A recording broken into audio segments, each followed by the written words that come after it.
Is there a disadvantage to you when you are transferring deed to your house? There's always advantages. So we're going to look at one disadvantage that there may be there when you transfer title or transfer deed of your house by adding somebody on to the title or the deed.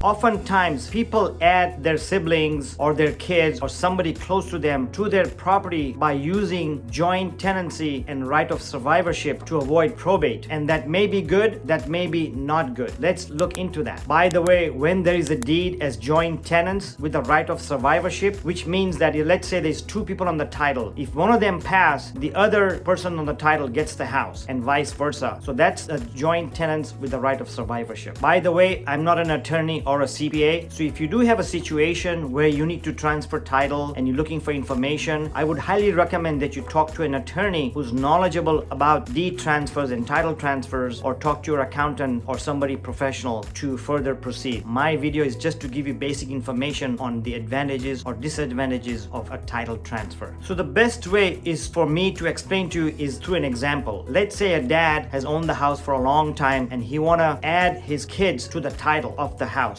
or to the deed of the house. So whenever he passes along, the kids will have the house and they will try to avoid probate. Well, that's a good thing and easy way to do, but here's the disadvantage that may arise in the future. So let's say the dad bought the house 25-30 years ago, and let's say he paid $100,000. Come back 25 years down here today, and let's say the house is worth $900 or $1 million, which is very possible in California because the homes appreciate very rapidly here. And as you may know, the average home appreciation nationwide is about 4% per year. So in 30 years, the house appreciates a lot. But in that scenario, let's say the dad bought the house for $100,000, and in today's market, it's worth $1 million.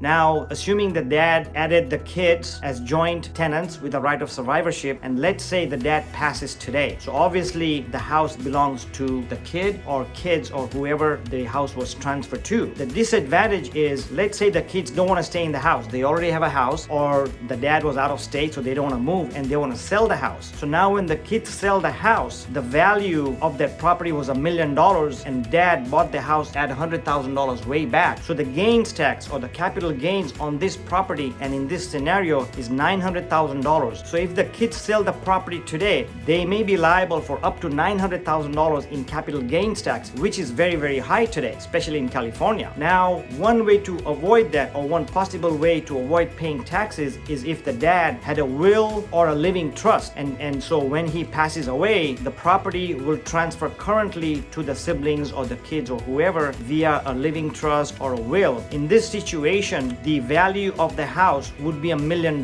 So let's say the dad did have a living trust or a will, and he passes away and the kids decide to sell and they sell it for $1 million. In this case, there may not be any taxes because the basis or the step-up basis of the house is now $1 million, not $100,000, because there was a will and a trust, versus there was no will or trust when you just did a transfer deed, as my previous example. So that's the advantage of doing things right, doing it through an attorney, but that's one way to transfer title or a deed. And of course, the recommended way is through a living trust or a will. Talk to your accountant or your attorney. By the way, thanks for watching my video. If you can subscribe, I would really appreciate it.